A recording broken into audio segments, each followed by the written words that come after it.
The Daily Debate, and I'm Nancy Sarah Barakat, joining you for the next 60 minutes. And up for discussion tonight is the fuel and electricity price increases introduced by the government in a move to cut state subsidies and reduce the budget deficit. Officials say the high cost of subsidies has led to the neglect of both maintenance and capacity expansion. Egypt's President Abdel Fattah el-Sisi said the sudden move was to increase the fuel prices was a must to face the debt plaguing the country. The increase in fuel and electricity prices issued late on Friday comes after el-Sisi ratified Egypt's annual budget and energy subsidies in mind. For his part, Prime Minister Ibrahim Mahlab said that raising the prices of fuel will not have any impact on the prices of foodstuffs, adding that merchants and owners of passenger transport companies had assured him that the margin of raising tariff prices will be limited. He noted that reorienting subsidies together with redrawing a new map for the Egyptian economy will increase the number of citizens benefiting social solidarity to 3 million. Tonight we're talking to economic experts to try and better understand the challenges that lie ahead and what to expect in the coming stage. The measure has been welcomed by some economists, one must note, who agree that the subsidy cuts and price increases were inevitable. We'll see if our guests share this opinion. It is a fact, though, that the energy subsidies have consumed about a quarter of Egypt's budget in recent years, representing twice what the state spends on education, 4 times what it spends on healthcare. That's what we're going to be discussing on tonight's program. But as usual, it's time to look at some of the news-making headlines here in Egypt. And starting off once again with President Abdel Fattah el-Sisi, who issued a decree extending the terms of office of the board of directors of the current tourist chambers and their associations for a further 2 months after the end of the current year. Elections of the Tourist Chambers Board of Directors will be held in January and February of 2015. President el-Sisi has also amended some articles pertaining to Traffic Law number 66 for the year 1973. Presidential spokesman Ihab Badawi said Saturday that the amendments came in response to the increase in road accidents and fatalities as well as injuries on the road. The President also issued a decision to amend some articles of the Real Estate Law number 148 for the year 2001.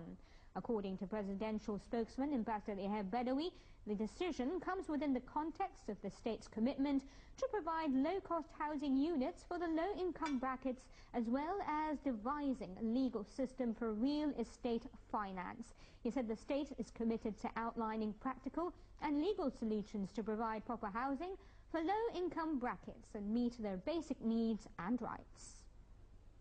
In other news, Ethiopian diplomatic sources said that Addis Ababa has agreed to holding a tripartite meeting between Egypt, Sudan and Ethiopia to tackle the Renaissance Dam project. Now, the sources said that each of Ethiopia and Sudan had agreed in principle on holding the preparatory tripartite meeting this month, adding that the first meeting is likely to take place in Khartoum.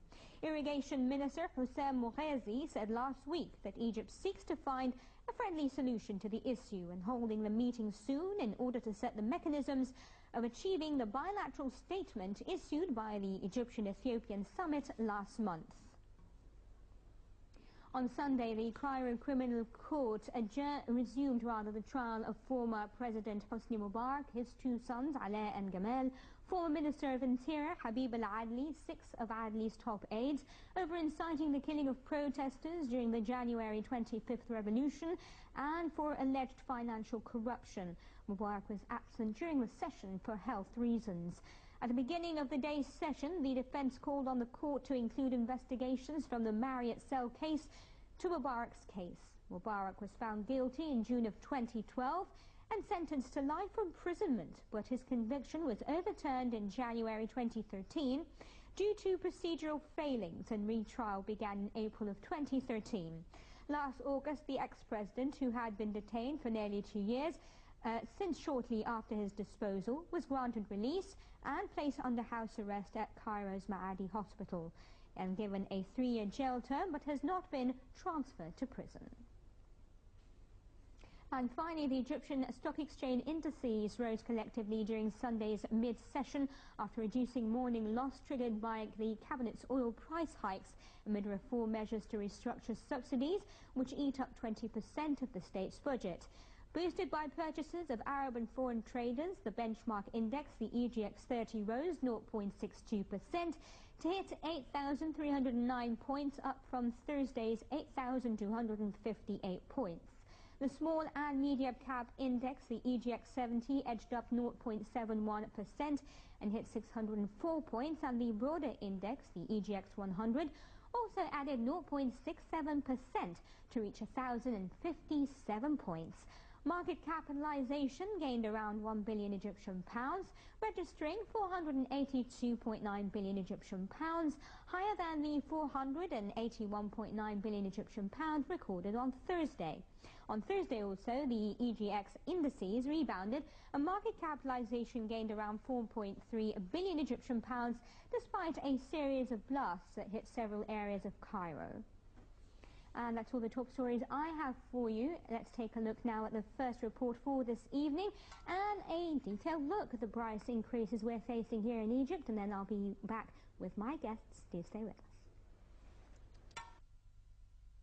The Egyptian General Petroleum Corporation announced it was raising petrol prices, with the price of lowest value octane 80 fuel rising 78% and the cost of diesel rising 64%. The price hikes, which took effect as of midnight Friday, follow a cabinet approval earlier this week. Prime Minister Ibrahim Mahlab said Saturday that the new increase Friday in fuel and electricity prices aims to achieve social justice. The increase in fuel and electricity prices comes after Egypt's President Fattah al-Sisi ratified a new annual budget. The new budget managed to trim the country's deficit by 48 billion pounds, now registering 240 billion pounds or 10% of gross domestic product, featuring 44 billion pounds cut in energy subsidies. Mahlab said at a press conference that for over 40 years no one has touched the energy subsidies portfolio, which lead to the increase in the budget deficit and poverty. Mahlab added that the increase in energy prices would guarantee an extra 22 billion pounds to the education and health sectors. The Premier said the President is seeking agreement with the people is fighting Egypt's current crisis, starting with economic, social and political reforms. Prime Minister also said that the expected gross revenue from increasing the prices of fuel and electricity will be 51 billion pounds.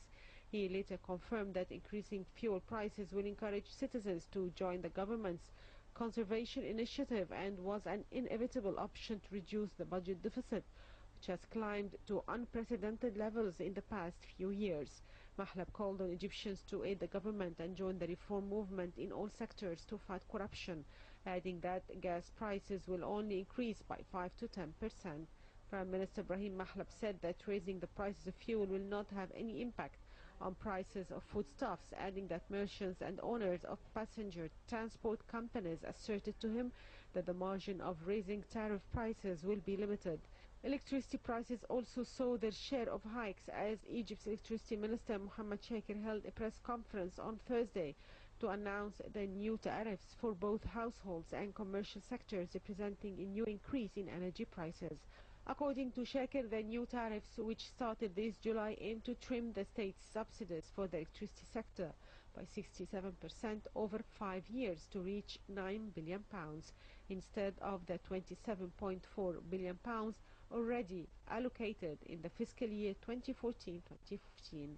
Electricity tariffs didn't change for more than a decade, until 2004 when the government announced a plan to raise prices, later halted in 2008 as a result of the international economic crisis.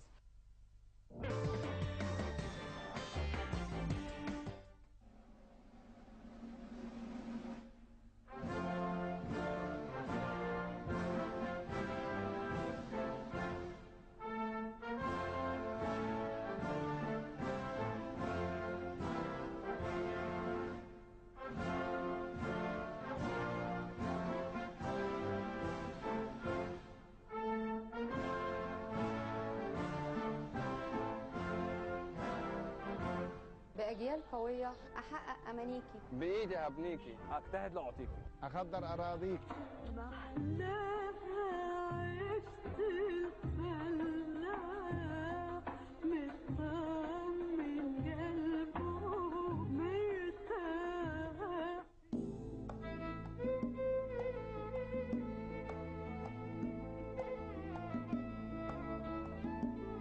أبهر العالم بيك.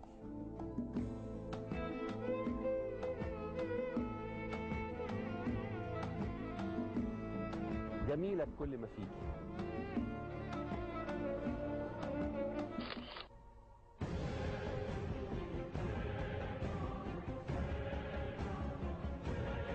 بدمي أحميك.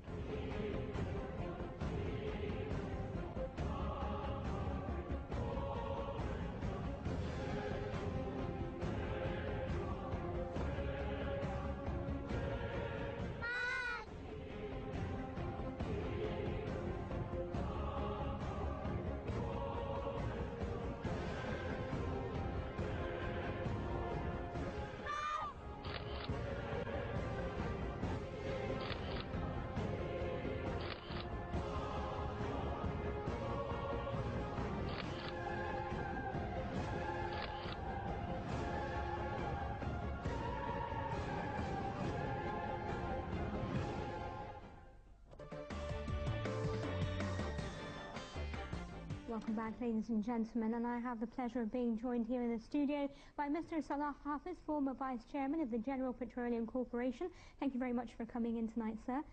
And also joining me is Dr. Ahmed Mehna, Professor of Economics. Thank you very much for your time. Let me start off with you, Mr. Salah. Obviously, let me start off with your opinion of the price hikes in both fuel and electricity, the pros and cons. I see only pros, actually.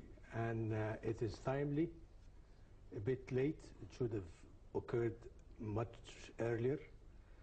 And but I like the piecemeal process. You know that they're not doing it in total. They're starting with the percentage, and then they're coming.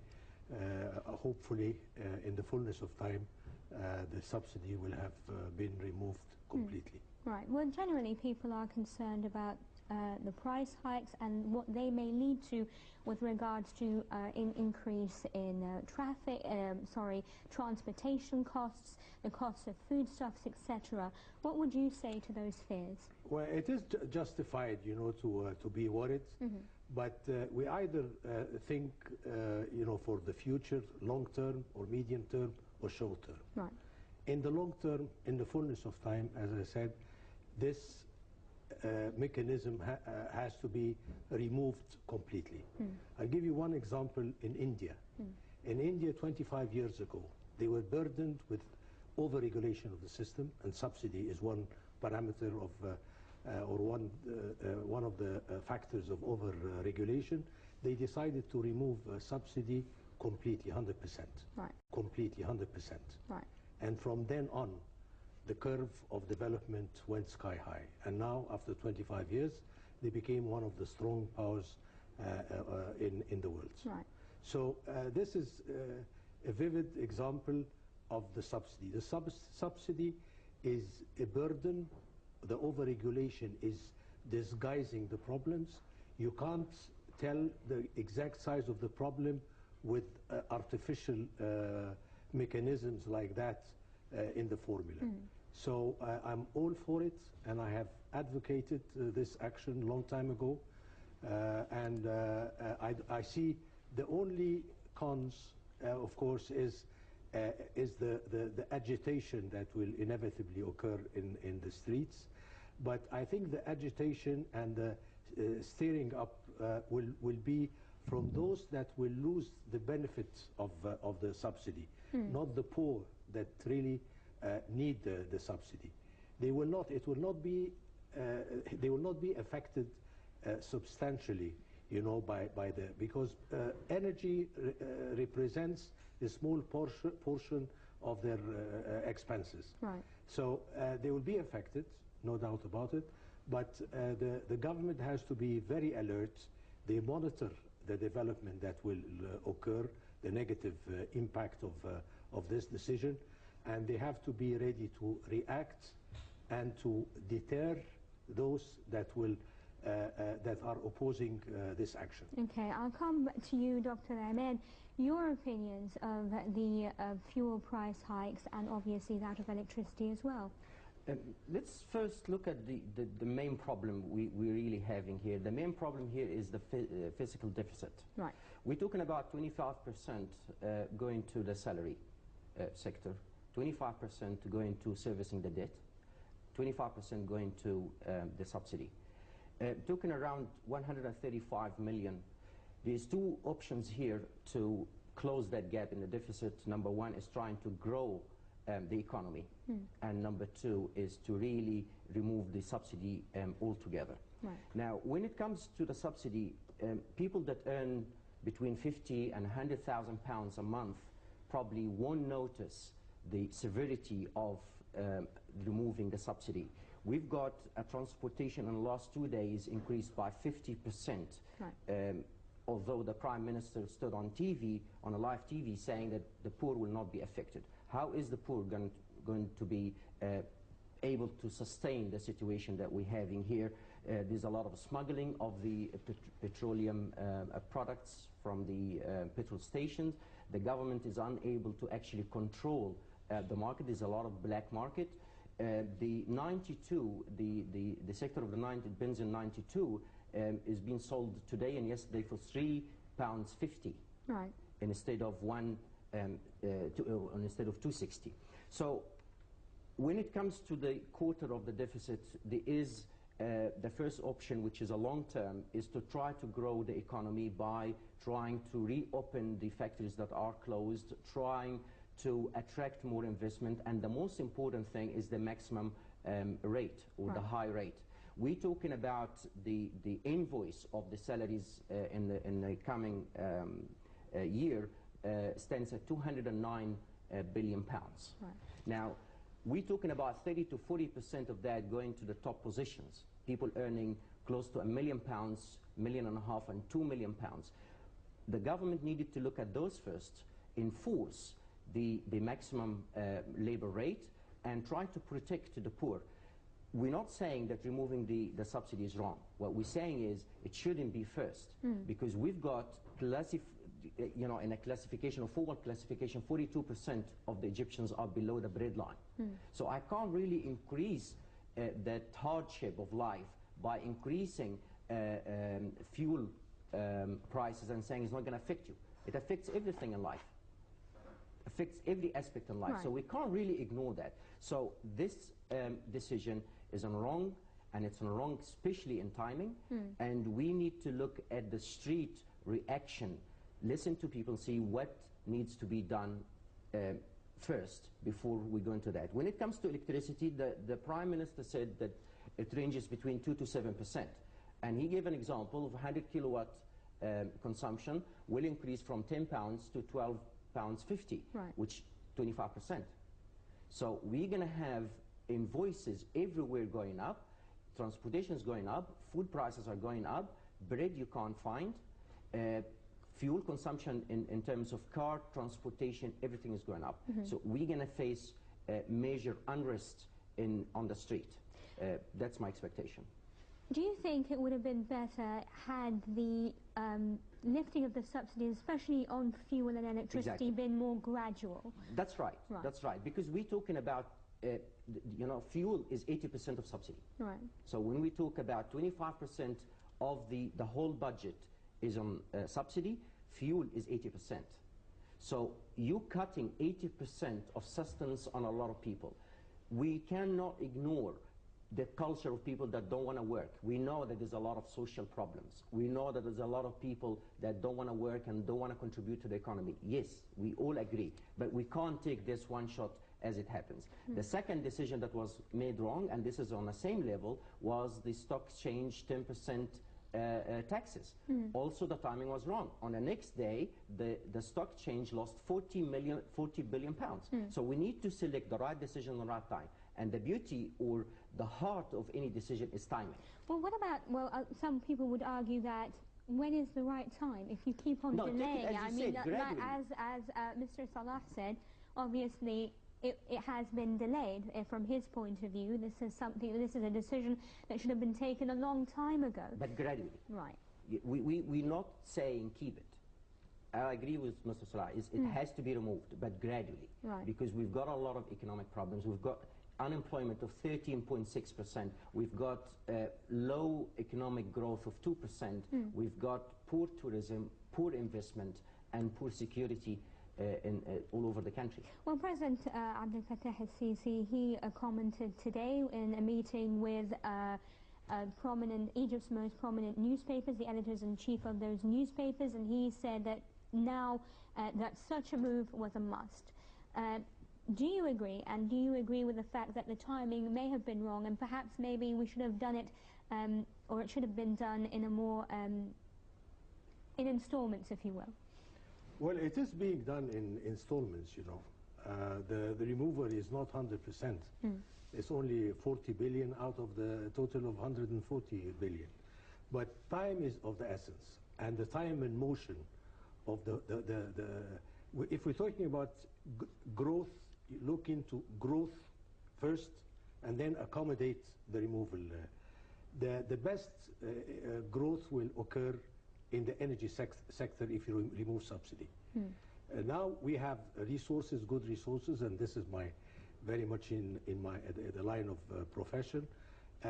We have still virgin areas for gas-prone areas where gas is expected to be discovered. Companies are shying off now because they know that the economic problem of the country, and they're not getting their share of the oil or gas in cash. So there are I think $7 billion due for oil companies, so they refrain from coming into the country. Once you remove the subsidy, well, first of all, you will be more eligible for getting loans from outside. Right. Now, you know, when I was also in charge of the environment, the chairman of the environmental agency, and I was dealing with the foreign organizations, you know, they always say, unless you remove the subsidy or price the water, it's another issue, pricing the water, because pricing the water will, of course, affect agriculture and many other areas. So unless you do this, we're not, because your problems are totally covered and disguised, and we cannot see any future as long as the system is overregulated. Right. So I say time is of the essence, and we have to react immediately and sooner, much better than later. But really, who's going to feel the bite of this? I mean, the average citizen, the incomes are the same and the prices are going up. How can people make ends meet if these increases are happening all of a sudden? Electricity, fuel, food, all that happening all of a sudden for them. How are they expected to make ends meet? Our constitution stipulates that more percentage of the GDP should be allocated for health and for research and research. So we don't have the money for this. The deficit is more than 10% of the GDP, so you have to get loans. Requesting loans will be more difficult because we're subsidizing the energy, and the energy represents about 25%, the subsidy of the energy. So it's a vicious circle. So you have to cut this circle, and you have to take this decision. And inevitably, you have to inflict shock, you know, to know exactly what you're dealing with. But because it's in orders, you know, it's not one order or two orders or three orders, the effect. Right. So you have to do this and then monitor very closely the people that are taking advantage of the system and trying to agitate the people and stir up the people, you know, in order not to lose the benefits that they were getting in the past. And these people you have to deter. So the government is ready and planning. They did few things that will help the poor. They did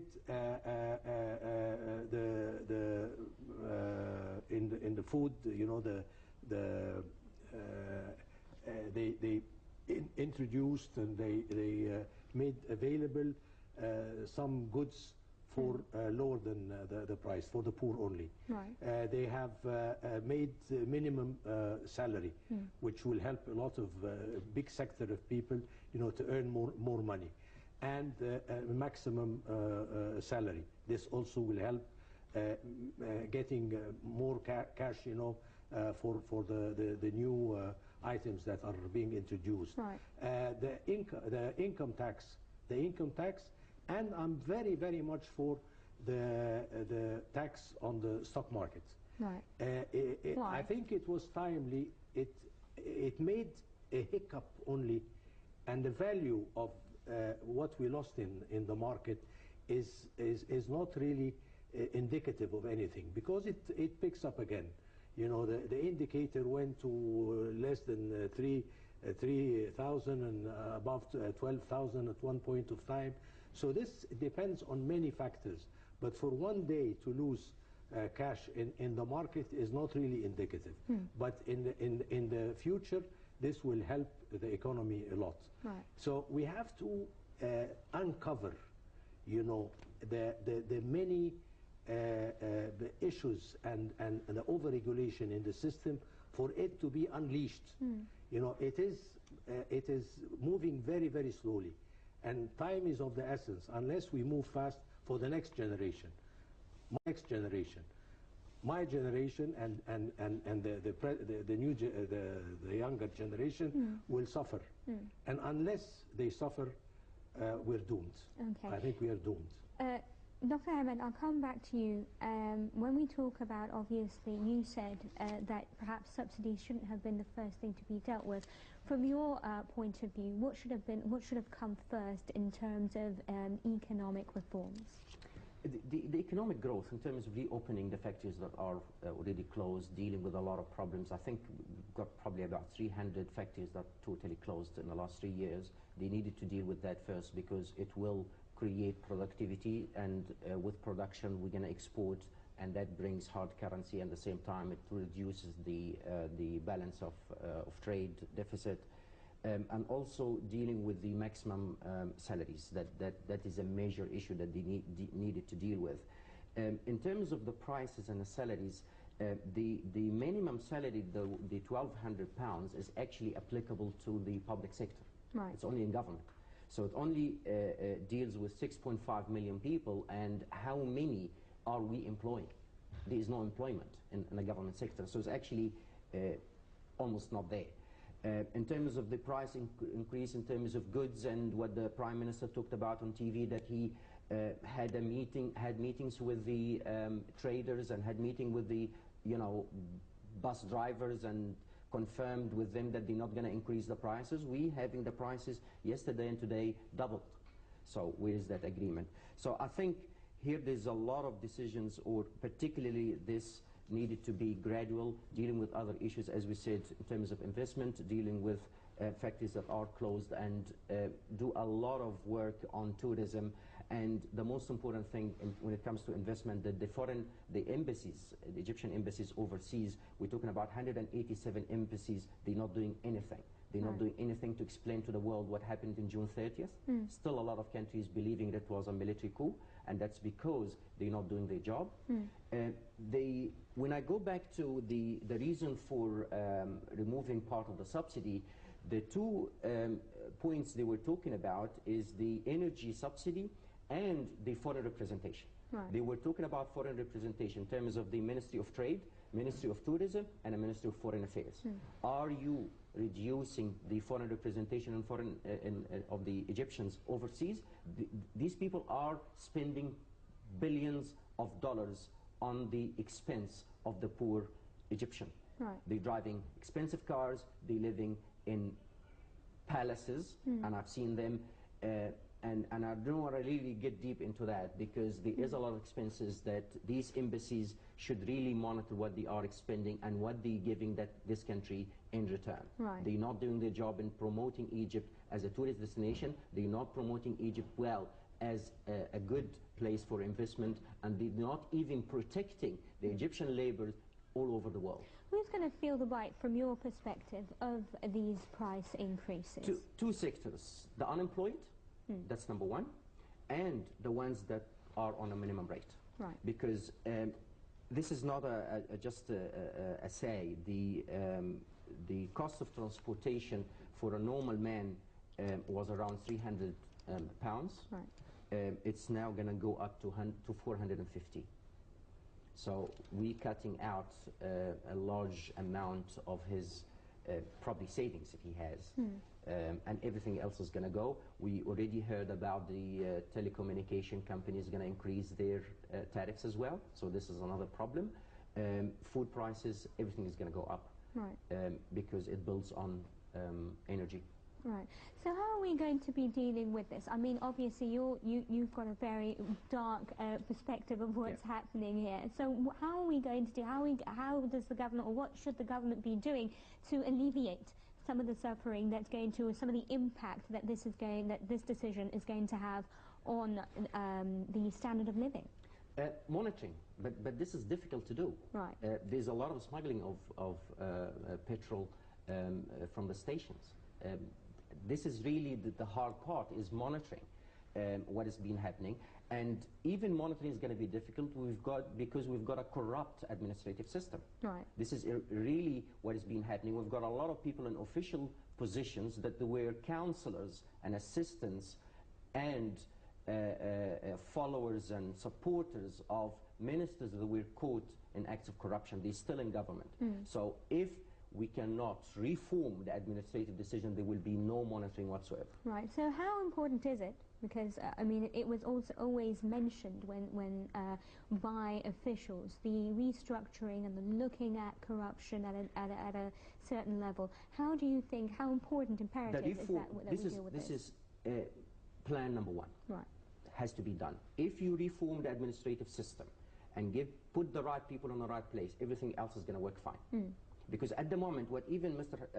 Mahlab is doing is going onto the street and monitoring himself. This really means that he's either unable to run his government, or the minister involved in that particular project that Mr. Mahlab is following is actually not doing his job. When it comes to administrative reform, we're talking about three factors. Number one, people. Number two, the institutions. Number three, laws and regulations that govern the institutions.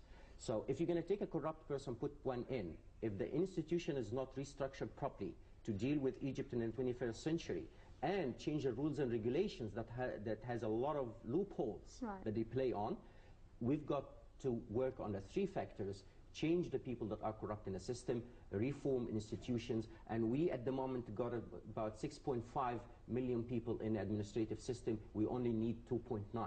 Okay. So we've got really a lot of unemployed people that actually slowing down the system. Okay. I'll come back to you, Mr. Salah. You mentioned that lifting the subsidies will allow Egypt, or make Egypt more eligible for foreign loans. Some people are very much in favor of the idea of getting loans from abroad. Are you for or against the idea? And what are the pros and cons? It's inevitable, you know. If you have a deficit, then the deficit has to be covered. Right. So if you cannot find a cover for it, you're in a problem. So I'm not for increasing the loan, because the service of the loans represent a big portion of our budget, but it's inevitable for some time. Either we depend on donations or loans. But you know, if it's a reasonable percentage from the GDP, then you know, with time things will improve. But there are 3 points I would like to talk about. A rule of thumb, and has been verified in Egypt, that 30%, I used to say 20, but studies prove that 30% of the people that don't need the subsidy, they get 70% of the subsidy. Right. And overseas, you know, abroad, I mean, they talk about the carbon footprint. The carbon footprint represents the energy used, to receive services or goods or the household, the expenses of the household. So it depends on the living standard.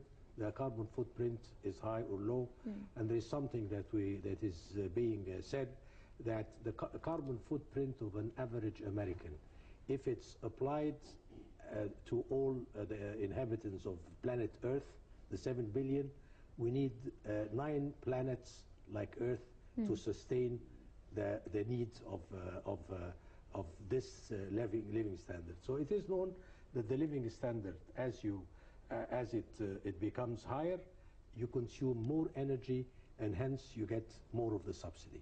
So 20% or 30%, they get 80% or 70% of the subsidy. So this has to be rectified. This is number one. Number two, the increase in the transportation that we're experiencing now, this is, I believe, it's temporary, because they will have to impose a system, pricing system, and they will deter those that are not adhering to the pricing system. So this remains to be seen, of course, but this is, I see it coming, and the government will be very adamant, from what I heard in the media and read in the media, that they're very adamant to apply this way. The last thing is the sustainable development. We're talking about sustainable development is the future now, and you cannot work with sedatives and things to alleviate temporarily what's going on. We have to take decisions, however severe they might be, but they have to be taken despite the negative impact that will inevitably occur. In the European Union, when they were getting together to make a sustainable energy policy, there were 12 countries with all different laws and regulation, and Margaret Thatcher insisted that unless they deregulate the system and then regulate all the systems together to achieve a sustainable energy policy, they're not going to join in. So she insisted, and she was criticized, and finally they went by her proposal, and now the only group of countries that have sustainable energy policy is the European Union. Okay. So this is what we want to do, to deregulate the system, remove the subsidy, and then build on foundation. Okay, gentlemen, if you allow me, let's take the following report and take a look at some of the reactions on the streets of Egypt to this increase in prices, and then we'll be back to continue our discussion.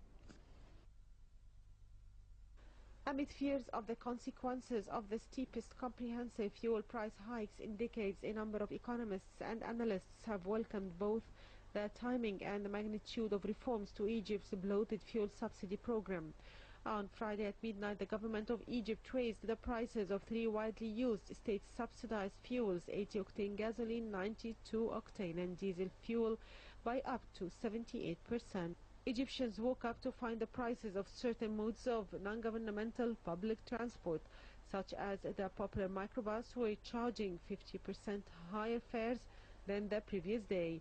The Egyptian government's decision to increase the prices of subsidized fuel from Saturday has raised the concerns of many microbus drivers whose revenue might be affected. The government has tried to assuage fears that the price hikes will not affect public transport, saying that public services such as the Cairo Metro will not see fare increases. Microbus drivers reacted with concern on Saturday, with many increasing their fares significantly and others striking in protests. Drivers in Suez went on strikes, leaving many commuters to continue their journeys on foot. The governor of Cairo, in an attempt to calm the mounting anger of drivers, announced an increase in fees for microbuses that travel between Cairo and other governorates. However, drivers in Cairo did not convene to the increases set by the governor, and instead further increased their tariffs. In Sharqiya governorate, scuffles broke out between drivers who increased their rates and groups of commuters. Speaking about the planned fuel price hikes, Finance Minister Hani Qadri said that the government plans to control inflation through the prices of basic commodities it offers in state-run grocery stores, which are 25% below market price. Meanwhile, he points to the government's planned spending increase in health and education, as well as social solidarity pensions, as channels by which the burden on the poor will be alleviated thanks to the fuel subsidy cuts.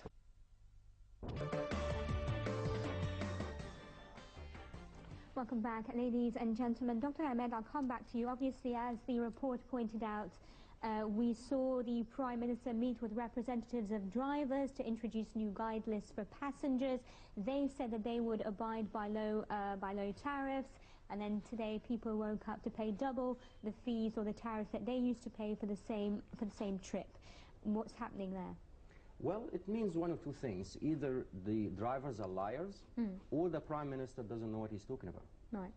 Because as a Prime Minister, you should have studied this before it happens. You should have a monitoring system to be able to monitor these drivers, monitor, I don't want to say the whole country, to ensure that the pricing levels that you set as a government is being adhered to. We've got a corrupt administrative system that is responsible for monitoring, and it's not going to happen. Let me just go back to some of the figures. If we're saying that we're going to cut subsidy on energy, if we look at the medical insurance, it's also been reduced from 1.1 billion pounds into 811 million. So you're already reducing something that it should have been increased. On export subsidy, 2.6 billion. It's nothing. This is what we need to increase to support exporters to bring hard currency. When it comes to sustainable development, we're talking about three factors: the environmental, economic, and social. We've got major social problems. We've got poverty. We've got a lack of security. We've got a lot of issues that will force Egyptians to unrest. Right. You're already coming out of two revolutions. In the last 3 years, Egyptians have really suffered quite a lot. Right. The employed and the unemployed. Exempt from that, certain sectors that earn probably millions. But what we're talking about here, when it comes to making public policy decisions, is we need to take into account the social, economic factors or experience that the Egyptians have gone through since January 25. You're already having unemployment rate that's going up. We've got an increase, despite all the expenses of the government, of 209 billion pounds into the salaries sector or portion, 135 subsidy, yet on the contrary you find that the poverty rate is increasing. So with all that money that has been invested into the country, you should expect that the lifestyle improves, but it's actually going down. So this basically confirms the salary portion of the budget is going to the top officials. Right. The ones that are corrupt, responsible for monitoring, and they probably own a lot of parts in the transportation sector that is increasing the prices. Right. So to summarize this, we've got a problem in the administrative system, which is going to lead to poor monitoring. I'm saying people will get used to the new tariffs. They're going to have to pay it because they want to go to work. Right. They've got no options. If you're going to have a fight with a driver because he increased, who's going to support you? You can't even expect the police to sort out fights everywhere. People this morning were fighting with each other at the petrol station because there's no petrol at the station. So you're already having a shortage. I don't know where the shortage is coming from, but definitely there's a lot of smuggling. Certain people are selling the litre for £3.50 instead of £2.60. So you already opened the door for more corruption, and you are unable to monitor. Right. Well, So what about the smart card system? I mean, that should monitor that the card has whole been smuggling issue. the card has been there, I think, for close to a year. I personally have it, but it doesn't work. There is no machines that you can swipe it and just take your portion. I think that was great, and I think the petroleum sector was very much involved in that. It's great if you've got a quota of, let's say, 300 liters, and you get that, and it deducts, but at the moment it's not functional. Right. I don't really don't know what the problem is. Right. Are we going to be seeing the price of foodstuffs rising as well and other products? Everything. Right. Everything is going to go up. Could you explain? I mean, off the air, Mr. Salah said it's going to be it's going to go up a bit, but then it's going to the market's going to regulate itself. It regulates itself if there is a fluctuation in the expense and the buying power. It's like a demand and supply. But you're already having a demand for certain products like bread, rice, sugar, oil. These are basic products. So it's not going to level off. It's not going to happen because people need bread. So if you're going to increase, it's going to remain up, rice, oil, and all the basic stuff. So my expectation is going to remain like this. People will continue to pay because they have no choice. And in the end, the government, as usual, will rely on people forgetting what actually happened, and the whole balloon is just finished. Please go ahead. Yeah, I would like to make some remarks. Now we're assuming that unrest will occur. Right. And this is an assumption. I don't believe it will, given the circumstances that Egypt... Not necessarily. I mean, not necessarily, because Dr. Ahmed also said that even if it does happen for a little while, people are going to get used to it and they're going to pay the price. Okay, but there's prerequisites that was put forward, like the officials are corrupt, unable government, and social corruption at large. If I put assumptions and prerequisites like this, I will be doing nothing. Right. And do nothing will doom the country completely. We have to take a step forward. If someone is in critical condition, sometimes you have to give electric shock. You have to do something and see the consequences of the shock. Now we need this. I mean, we are in a very, very bad situation. Right. I cannot predict the different orders that will occur, negative impacts or positive impacts. Positive impact, I have to enhance and I have to build on. Negative impact, I have to mitigate and alleviate at the time. Close monitoring and looking into this, like we keep saying that the transportation went up 50%. I say it's temporary, but there will be deterrence, because the real poor people that need the money, that will be affected, they will not be affected as much. I think there is an exaggeration in the amount of damage that will be inflicted on them. But if it happens for a period, the government will do something about it. They're not qualified like a developed country, but they're adamant about doing something for the country. Compared, if you look in the area, a country, Libya without army, Syria without shelter, Iraq without state. Now at least, you know, we have something that we build on. But unless we stop and arrest the deterioration that is occurring in the unemployment and this everything, and then start looking forward to development, we are doomed. We have to take steps, and we need strong government to do it. We've been suffering.